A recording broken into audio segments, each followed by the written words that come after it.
one of the most important adjustment to be made at the time of reconstitution. पहले क्या करी, calculation of ratios, gaining ratio, sacrificing ratio, new ratio. फिर दूसरी हमने करी treatment of goodwill. Third, treatment of reserves, accumulated profits and losses. Sir उनकी क्या treatment करनी है, ध्यान से सुनना. A, B and C were partners sharing profits in the ratio 3:2:1. हमने कुछ जब बिजनेस कर रहे थे तो हमने कहा चलो कुछ रिजर्व क्रिएट कर लेते हैं. हमने 60,000 का रिजर्व क्रिएट कर लिया. जब आप रिजर्व क्रिएट करते हैं तो प्रॉफिट्स में से ही तो सेट असाइड करते हैं. तो वो प्रॉफिट्स आपस में ना बांट के बिजनेस में रिटेन कर लेते हैं कि कल को कभी जरूरत पड़े तो पड़े रहने दो उतना रिजर्व. तो 60,000 हमने रिजर्व क्रिएट कर लिया. अगर रिजर्व क्रिएट ना करते तो वो प्रॉफिट्स पार्टनर्स में डिस्ट्रीब्यूट हो जाते. 30,000 मुझे मिलते, 20 आपको मिलते, 10 आपको मिलते. यस और नो? बट हमने सोचा कि नहीं, बिजनेस में पैसे रखते हैं, आगे काम आएंगे. ठीक है. अब हो गई रिकॉन्स्टिट्यूशन. अब क्या हो गई? रिकॉन्स्टिट्यूशन. और अब हमने डिसाइड करा कि profits and losses should be shared equally, 1:1:1. अब अगर आगे जाके ये रिजर्व हम आपस में डिस्ट्रीब्यूट करें, तो मुझे कितने मिलेंगे? 20,000. आपको कितने मिलेंगे? 20,000. आपको कितने मिलेंगे? 20,000. अगर वो न्यू रेशियो में डिस्ट्रीब्यूट करें. बट ये रिजर्व क्या है? आपने कुछ नए पैसे कमाए हैं या जो पैसे पहले कमा चुके थे रिकॉन्स्टिट्यूशन से उनको रिप्रेजेंट कर रहे हैं. जो पैसे आप पहले कमा चुके थे तो उनको रिप्रेजेंट कर रहे हैं. तो अगर इक्वली बटेंगे तो जो मुझे 30,000 मिलना चाहिए था जिसका, मुझे तो 20 मिल रहा है. मेरा तो बिना बात के तो नहीं, सिर्फ प्रॉफिट शेयरिंग रेशियो चेंज होने की वजह से मेरा 10,000 का लॉस हो गया. बी को कोई फर्क नहीं पड़ रहा. सी का शेयर 1/6 था, अब इक्वल हो गया. तो जहां उसको पहले 10,000 मिल रहे थे अब 20,000 मिल जाएंगे. और रिकॉन्स्टिट्यूशन का रूल है, no partner should be at a profit और at a loss just because of reconstitution. कह रहे आगे जाके जो कमाएंगे वो न्यू रेशियो में डिस्ट्रीब्यूट होगा. जो पहले से कमा रखा है और अगर कुछ अनडिस्ट्रीब्यूटेड प्रॉफिट्स पड़े हैं या एक्यूमुलेटेड लॉसेस पड़े हैं उनको राइट ऑफ करो, लॉसेस को राइट ऑफ करो, रिजर्व्स और प्रॉफिट्स को डिस्ट्रीब्यूट कर दो. किस रेशियो में? ओल्ड रेशियो में. किस रेशियो में? ओल्ड रेशियो में. This is one of the most important treatment.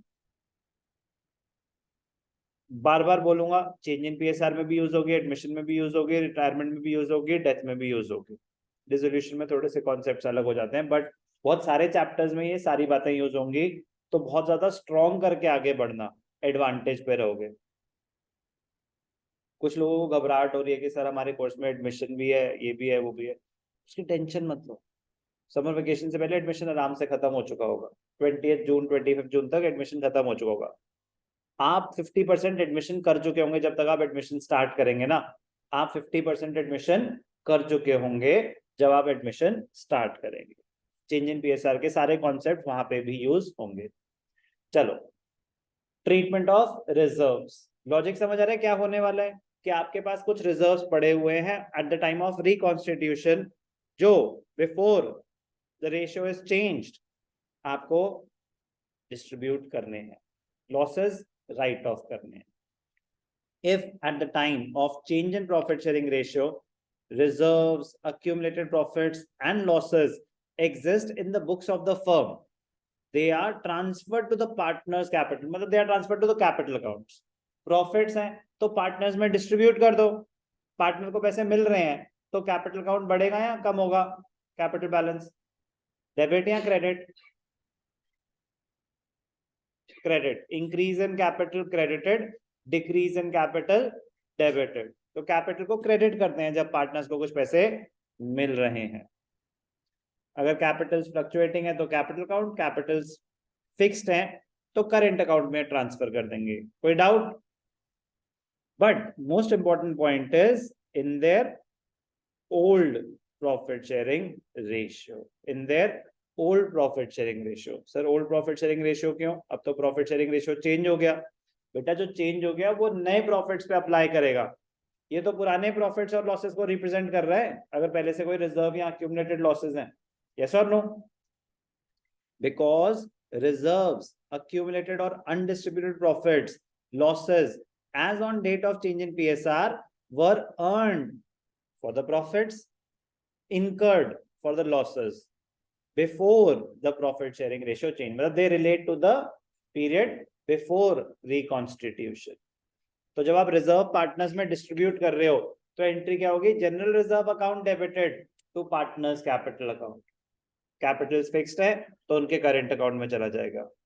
कोई भी रिजर्व, क्या सारे reserve? All free reserves are distributed in the old ratio. Profit and loss account में बता चुका हूं, credit balance, debit balance. Profit and loss account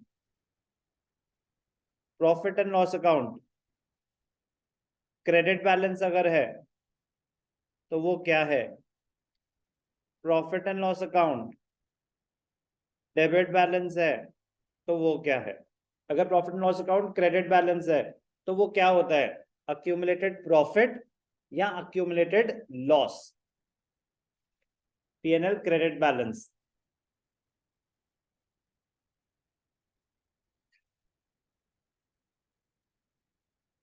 तुक्का नहीं मारना, अगर नहीं याद तो बोलना है सर नो आइडिया, ठीक है ना? नो आइडिया बोलोगे तो फिर मैं एक्सप्लेन करूंगा, तुक्का मारोगे सही लग गया तो मैं एक्सप्लेन नहीं करूंगा। तो तुक्का मार रहे हो तो जरूरी नहीं है कि नेक्स्ट टाइम जब यूज हो तो सही सेम तुक्का मार पाओ कि ना मार पाओ। तो ये एक अपॉर्चुनिटी होती है कि नहीं याद तो बोलना है कि सर नहीं याद, प्लीज याद दिला दो। तो प्रॉफिट एंड लॉस अकाउंट बचपन में बनाते थे हम, trading account, profit and loss account. Profit and loss account का नेचर क्या होता है? Nominal account, debit all expenses, credit all incomes. तो क्रेडिट बैलेंस अगर आया प्रॉफिट एंड लॉस अकाउंट का मतलब credit items were more than the debit items. और क्रेडिट साइड पे आते थे इनकम्स, डेबिट साइड पे आते थे एक्सपेंसेस। तो अगर प्रॉफिट एंड लॉस अकाउंट का क्रेडिट बैलेंस है तो वो किसको रिप्रेजेंट कर रहा है? Accumulated profits. और डेबिट बैलेंस अक्यूमुलेटेड लॉसेस। अब ध्यान देना एक बड़ा इंपॉर्टेंट पॉइंट, ये जो पीएनएल क्रेडिट बैलेंस है अगर बैलेंस शीट गिवन है तो ये बैलेंस शीट में किधर आ रहा होगा? लायबिलिटी साइड या एसेट साइड? गुड, काफी कॉमन एरर होता है, प्रॉफिट तो एसेट साइड पे आएगा। नो, क्रेडिट बैलेंस है लायबिलिटी साइड। सर लायबिलिटी कैसे? Because the firm owes this much money to the owners. ये ओनर का पैसा है जो उनमें डिस्ट्रीब्यूट नहीं हुआ है। जैसे कैपिटल इंटरनल लायबिलिटी होती है, अक्यूमुलेटेड प्रॉफिट्स भी इंटरनल लायबिलिटी होती है। और अक्यूमुलेटेड लॉसेस एसेट्स होते हैं। सर ये क्यों एसेट्स होते हैं? फिक्टिशियस एसेट्स होते हैं। क्या होते हैं ये? Fictitious assets. They are losses which have not yet been completely written off. Profit and loss account, debit balance, credit balance, ठीक है। अब मैं बात कर रहा था कि सारे फ्री रिजर्व्स डिस्ट्रीब्यूट कर दो। तो सर ये फ्री रिजर्व्स क्या होते हैं? फ्री रिजर्व्स जिन पे कोई रिस्ट्रिक्शन नहीं है, रिजर्व लिखा हुआ है, सिर्फ रिजर्व लिखा हुआ है, जनरल रिजर्व लिखा हुआ है, रिजर्व फंड लिखा हुआ है, ये सब फ्री रिजर्व्स होते हैं। Profit and loss credit balance, profit and loss account credit balance आपके अक्यूमुलेटेड प्रॉफिट्स है। क्या है ये? अनडिस्ट्रीब्यूटेड और accumulated profits. Workman compensation reserve पता नहीं क्या होता है, इन्वेस्टमेंट फ्लक्चुएशन रिजर्व पता नहीं क्या होता है, इस पे अलग से डिस्कशन करूंगा मैं। ये तो मोस्ट इंपॉर्टेंट पार्ट है इस एडजस्टमेंट का, तो इस पे अलग से डिस्कशन होगी कि वर्कमैन कंपनसेशन रिजर्व क्या होता है, इन्वेस्टमेंट फ्लक्चुएशन रिजर्व क्या होता है। अभी आपने बस इतना सुना है कि अगर कोई रिजर्व पड़ा हुआ है, अगर कोई अक्यूमुलेटेड प्रॉफिट्स पड़े हुए हैं at the time of reconstitution, तो पार्टनर्स में डिस्ट्रीब्यूट कर देंगे ओल्ड रेशियो में। पार्टनर्स में डिस्ट्रीब्यूट कर देंगे ओल्ड रेशियो में। Capital account if the capitals are fluctuating, current accounts if the capitals are fixed। कुछ मेंशन नहीं है तो कैपिटल्स फ्लक्चुएटिंग होंगी और हम कैपिटल अकाउंट को क्रेडिट कर देंगे। अब कह रहे कि ठीक है प्रॉफिट आपको मिल रहा है, तो अगर कोई एग्जिस्टिंग लॉस है तो वो भी तो आप ही बेयर करोगे। अगर कोई अक्यूमुलेटेड लॉस है तो वो भी आप ही बेयर करोगे। अब बेयर करोगे तो पार्टनर से वो पैसे रिकवर करे जाएंगे। तो जब पार्टनर से वो पैसे रिकवर करे जाएंगे तो पार्टनर को डेबिट किया जाएगा, पार्टनर को डेबिट किया जाएगा। तो एंट्री हो जाएगी partners capital account debited if the capitals are fluctuating, partners current account debited if the capitals are fixed, debited to जो भी आपका लॉस है, to P&L account debit balance, वो कभी एडवर्टाइजमेंट सस्पेंस के नाम से दे रखा होगा, कभी डेफर्ड रेवेन्यू एक्सपेंडिचर के नाम से दे रखा होगा। अक्यूमुलेटेड लॉसेस राइट ऑफ कर देंगे। P&L अकाउंट डेबिट बैलेंस तो बता ही दिया आपको। डेफर्ड रेवेन्यू एक्सपेंडिचर और किस नाम से दिया हो सकता है? Advertisement, advertisement suspense, advertisement suspense account यहाँ दिया ही हुआ। अच्छा, advertisement suspense deferred revenue expenditure का एग्जांपल होता है कि ह्यूज एडवर्टाइजमेंट एक्सपेंडिचर, उसको किस नाम से दिखाया हो सकता है? एडवर्टाइजमेंट सस्पेंस के नाम से दिखाया हो सकता है। तो अगर एडवर्टाइजमेंट सस्पेंस है तो वो आपका डेफर्ड रेवेन्यू एक्सपेंडिचर है, उसको राइट ऑफ कर देंगे। किस रेशियो में? Old ratio. कोई भी डाउट? कोई भी डाउट? ये तो बहुत सिंपल सी है, इस पे कोई ज्यादा केसेस नहीं है, तो इसको इसके साथ ही क्लोज करूंगा मैं। General reserve is a free reserve, मतलब उसके ऊपर कोई रिस्ट्रिक्शन नहीं होती कि किसी पर्पस के लिए है, कह रहे नहीं ये कहीं भी यूज हो सकता है। एक होता है फ्री रिजर्व, एक होता है स्पेसिफिक रिजर्व। फ्री रिजर्व किसी भी पर्पस के लिए यूज किया जा सकता है, it is as good as profits. Specific reserve, आपने रिजर्व तो क्रिएट किया बट एक स्पेसिफिक पर्पस के लिए, वो कहीं और यूज नहीं हो सकता। कह रहे फ्री रिजर्व जो है ना वो डिस्ट्रीब्यूट करने हैं। लेकिन वर्कमैन कॉम्पेंसेशन रिजर्व तो सुन के लग रहा है कि फ्री नहीं है, वो तो एक पर्टिकुलर पर्पस के लिए है। इन्वेस्टमेंट फ्लक्चुएशन रिजर्व तो सुन के लग रहा है कि ये फ्री नहीं है, तो ये कैसे डिस्ट्रीब्यूट कर दिए? तो इसलिए मैंने उन पे तो कोई बात ही नहीं करी, मैंने तो स्टार लगा दिया। मैंने कहा ये मैं आपको एक्सप्लेन करूंगा कि किन सर्कमस्टांसेस में ये डिस्ट्रीब्यूट होंगे, किन सर्कमस्टांसेस में ये डिस्ट्रीब्यूट नहीं होंगे। जनरल रिजर्व फ्री रिजर्व होता है which is used at the time of change in PSR in the manner decided by the partners। मतलब एक तो हो सकता है कि वो स्पेसिफिक इंस्ट्रक्शन दे दें कि रिजर्व का ये कर दो, तो फिर फ्री नहीं रहा ना वो। अगर उन्होंने बोला कि रिजर्व में से ना 10,000 प्रोविजन फॉर बैड डेट्स में डाल दो, तो उतना तो यूज हो गया ना फिर रिजर्व। जो बच गया उसके बारे में, जिसके बारे में कुछ नहीं मेंशन, वो फ्री होता है। तो अगर आपके बैलेंस शीट में रिजर्व पड़ा हुआ है 50,000, eight the time of reconstitution कुछ नहीं बता रहे उसका क्या करना है, फ्री है, डिस्ट्रीब्यूट हो जाएगा।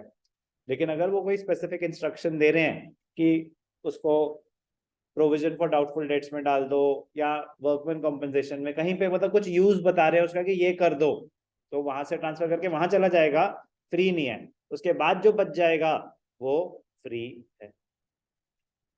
If the question does not specify the use of general reserve, it will be distributed among the partners in their old profit sharing ratio. In case they decide to transfer part of the general reserve to another reserve, say workman compensation reserve or investment fluctuation reserve or provision for doubtful debts, if they decide to transfer a part of general reserve to some other specific purpose, तो उतना reserve distribute नहीं होगा, वो तो use हो गया ना। The amount decided by the partners will be transfer to that particular reserve जहां पे आप ट्रांसफर करना चाहते हैं, and the balance amount will be transfer to capital और करंट अकाउंट्स। फॉर एग्जांपल 50,000 था जनरल रिजर्व में, उन्होंने बोला 10,000 इसको वर्कमैन कॉम्पेंसेशन के लिए रख लो कि एम्प्लॉइज को कोई चोट वोट लगेगी वहां यूज कर लेंगे। बाकी के बारे में कुछ नहीं बोला, तो 50 में से 10 वहां ट्रांसफर हो जाएगा, बाकी जो बच गया 40 वो फ्री है, उस पे ये रूल अप्लाई हो जाएगा। It will be distributed among the partners in the old profit sharing ratio. कोई भी डाउट? कोई भी डाउट? चलो कंक्लूड करूंगा। Reserves are distributed in the old ratio, profits, accumulated profits are distributed in the old ratio, accumulated losses will be borne by the partners in the old ratio। Reserves की दो treatment होंगी यहाँ पे, एक जब कुछ mention नहीं है तो ये हो रहा है, आगे जाके हम सीखेंगे when they decide not to alter the reserves, तो नॉट टू ऑल्टर एक अलग केस है। नॉट टू ऑल्टर एक अलग केस है, अभी नॉर्मल केस हो रहा है कि कुछ मेंशन नहीं है तो ये अप्लाई होगा। ओके